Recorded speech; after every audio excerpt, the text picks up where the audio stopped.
नमस्कार दोस्तों, मैं प्रखर श्रीवास्तव आप सभी लोगों का स्वागत करता हूं आपके अपने चैनल गुरु घंटाल में। दोस्तों, आज का जो हमारा टॉपिक है, जो विषय है, वो है pardoning power of president and governor, जो कि article number 72 and article number 171 of Indian constitution में लाई करती है। तो निकल पड़ते हैं आज के सफ़र पर। अगर ये वीडियो आप लोग को पसंद आए तो इसको लाइक, शेयर एंड कमेंट करना ना भूलिए। गुरु घंटाल को सब्सक्राइब ज़रूर कीजिए। सब्सक्राइब के बगल में एक बेल आइकन का बटन होगा, उसको प्रेस करना तो हरगिज़ ना भूलिएगा। दोस्तों, सबसे पहले तो मैं आप लोगों को बता देता हूँ कि ये पार्डनिंग पावर होती क्या है। कुछ दिनों पहले, मैं मार्च की बात कर रहा हूँ, कुछ महीने पहले दामिनी के आरोपियों को फांसी हुई। दामिनी के आरोपियों के पास जब सारे के सारे कानूनी विकल्प खत्म हो चुके थे तो उन्होंने आखिरी में राष्ट्रपति के सामने दया याचिका रखी, मर्सी। ठीक है, राष्ट्रपति ने उसे पूरी तरह मना कर दिया। तो ये जो दया याचिका का प्रावधान होता है वही आपका पार्डनिंग पावर के तहत आता है। मतलब कि जब राष्ट्रपति किसी के अपराध के लिए क्षमा करने की जो उसके पास पावर होती है उसको हम लोग पार्डनिंग पावर कहते हैं। ये कंडीशन टू कंडीशन वैरी करती है, जिसके बारे में हम जानेंगे। सबसे पहले तो मैं आपको ये बता दूं कि भारत के संविधान के आर्टिकल नंबर 72 में ये लिखा है, आर्टिकल नंबर 72 में ये लिखा है, the president of India can grant a pardon or reduce the sentence of a convicted person, particularly in case involving capital punishment। अगर किसी इंसान को फांसी होती है, मान लीजिए किसी इंसान ने कोई जघन्य अपराध किया, किसी तरह का हीनस क्राइम किया, और सुप्रीम कोर्ट, मतलब जितना भी कानूनी दांव-पेच उसने खेला, district court, high court, supreme court, हर जगह पर उसे फांसी की सज़ा सुनाई गई। मतलब कि अल्टीमेट जो फैसला निकल कर आया वो ये निकल कर आता है अदालत से कि इस इंसान को फांसी की सज़ा दी जाती है। तो अब उसके पास सिर्फ और सिर्फ एक विकल्प बचेगा कि वो भारत के राष्ट्रपति के पास दया याचिका के लिए गुहार लगाए। ठीक है, भारत के राष्ट्रपति के पास आर्टिकल 72 के तहत ये पावर होती है कि वो उस कैपिटल पनिशमेंट को, मृत्यु दंड को या तो क्षमा कर सकता है या तो उसकी अवधि रिड्यूस कर सकता है। मतलब कि कैपिटल पनिशमेंट को लाइफ इम्प्रिजनमेंट में कन्वर्ट कर सकता है। ये पार्डनिंग पावर होती है भारत के राष्ट्रपति की, भारत के महामहिम की। और इसी तरह का कुछ पावर होता है हर राज्य के गवर्नर के पास, जो कि आर्टिकल 161 के तहत हर राज्य का गवर्नर यूज़ करता है। मगर इन दोनों के बीच भी अंतर है, जिसके बारे में हम आगे बात करेंगे। सबसे पहले तो मैं आपको तरह तरह के कंडीशन बताता हूँ, तरह तरह के पार्डनिंग पावर के बारे में बताता हूँ। सबसे पहले मैं बात करता हूँ कि पार्डन का मतलब क्या होता है। Pardon means completely absolving the person of the crime and letting him go free. जब राष्ट्रपति किसी के अपराध को पूरी तरह क्षमा कर देता है और उसको आज़ाद कर देता है कि अब तुम जा सकते हो, तुम्हारे ऊपर किसी तरह का केस नहीं है, ठीक है, तुम अब एक नॉर्मल सिटीजन हो, ना कि एक क्रिमिनल हो, तो वो कहलाता है पार्डन। दूसरी जो पार्डनिंग पावर होती है दोस्तों, commutation means changing the type of punishment given to the guilty into a less harsh. मान लीजिए कि किसी के अपराध के लिए बहुत ही कड़ी सज़ा मिलती है, तो राष्ट्रपति अगर चाहे तो राष्ट्रपति उस सज़ा की जो टाइप है उसको बदल सकता है। मान लीजिए किसी को कैपिटल पनिशमेंट मिलती है, मतलब कि मौत की सज़ा दी जाती है।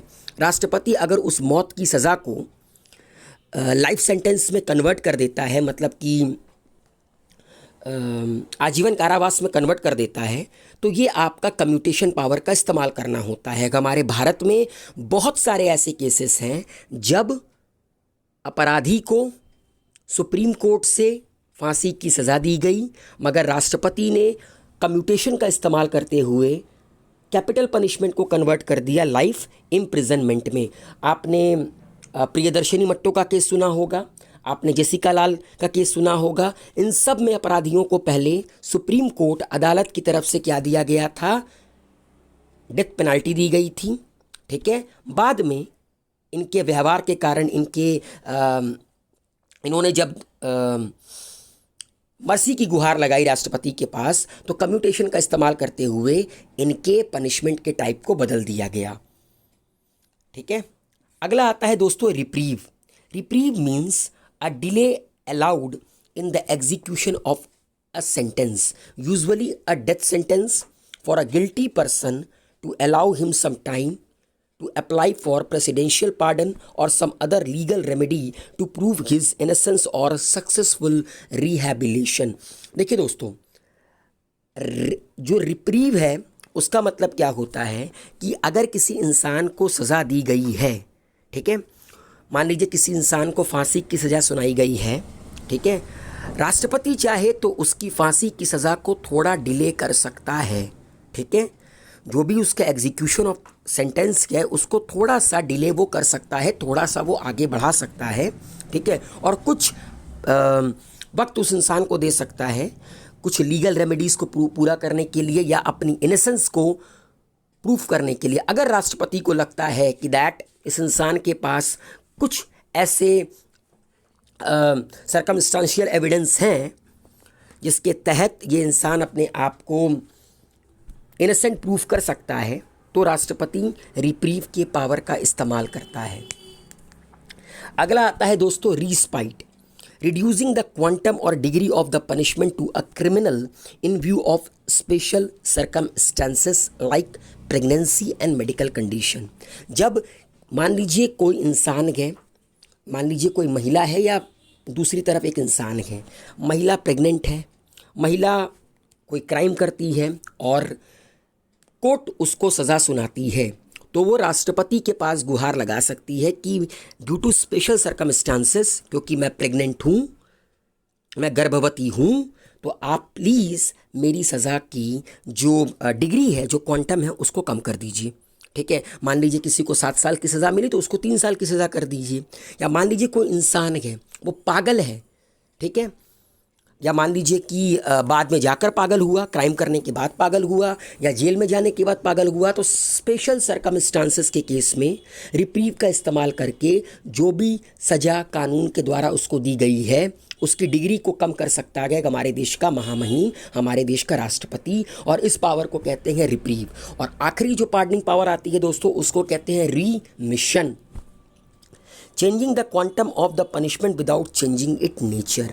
ठीक है, कि जब राष्ट्रपति पनिशमेंट के क्वांटम को चेंज करता है ना कि उसके नेचर को चेंज करता है। फॉर एग्जांपल 10 साल का राइगरस इम्प्रिजनमेंट किसी को दिया गया और उसको आपका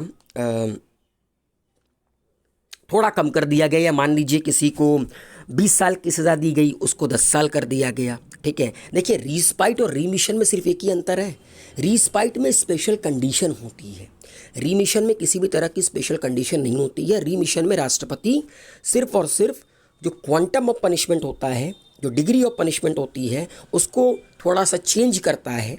ठीक है, उसके नेचर को चेंज नहीं करता है। लेकिन रीस्पाइट में क्या करता है दोस्तों कि स्पेशल सर्कमस्टांसेस को ध्यान में रखते हुए क्वांटम को रिड्यूस कर देता है।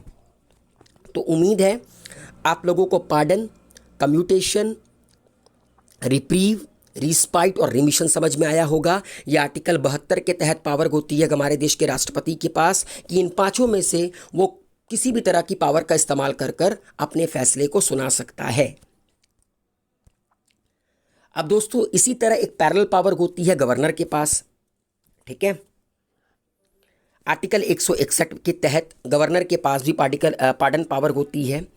Governor of a state has the power to grant pardon, reprieve, respite और रिमिशन ऑफ पनिशमेंट और टू सस्पेंड, रिमिट और commute the sentence of any person convicted of any offence against any law.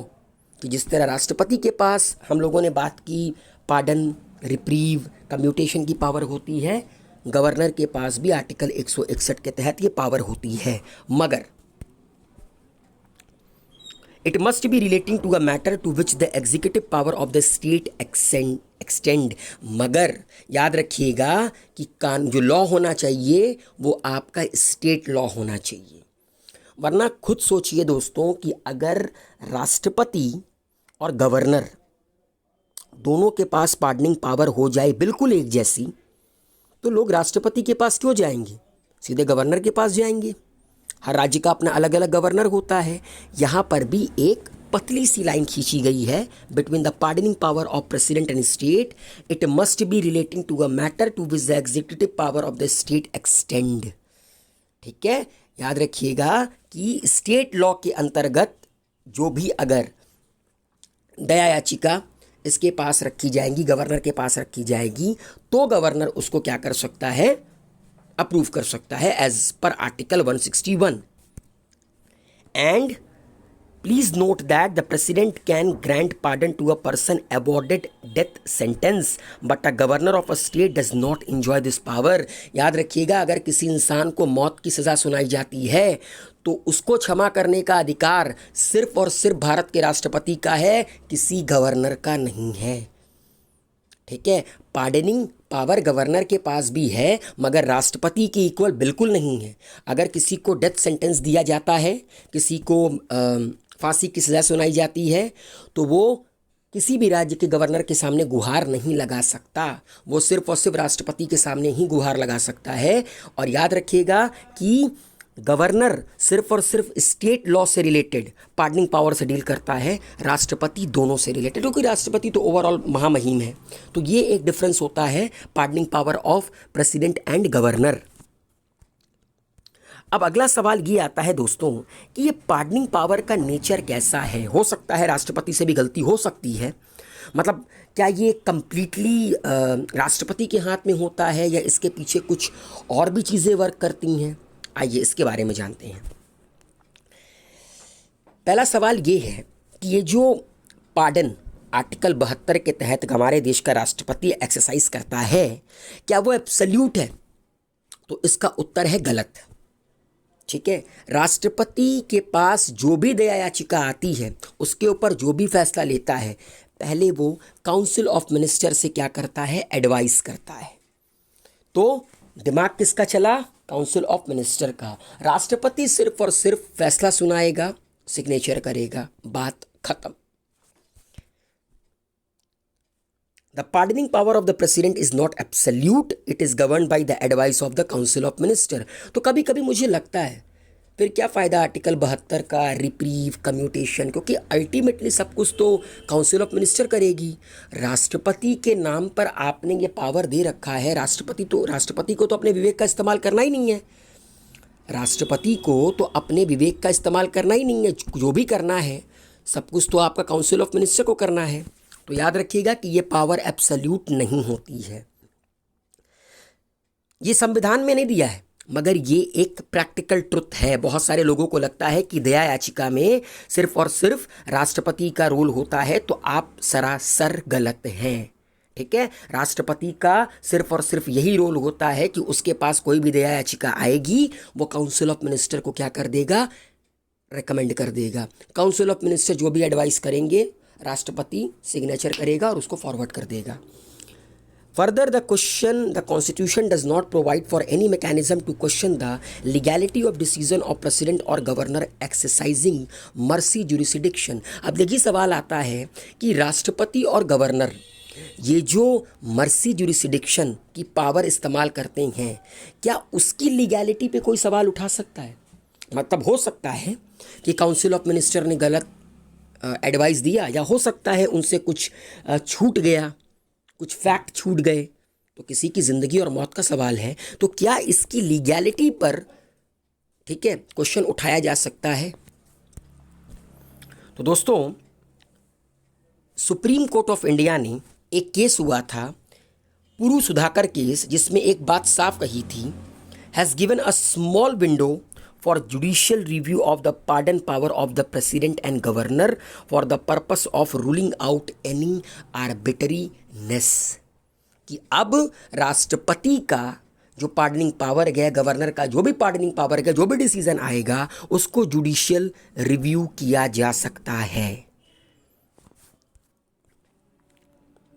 The court has earlier held that Court has retained the power of judicial review even on matter which has been vested by the Constitution solely in the executive.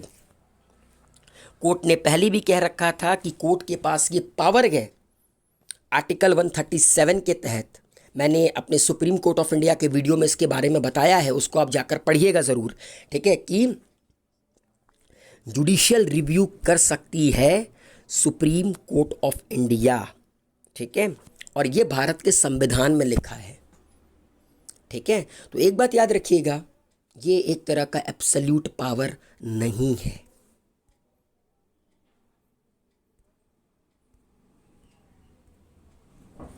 Okay.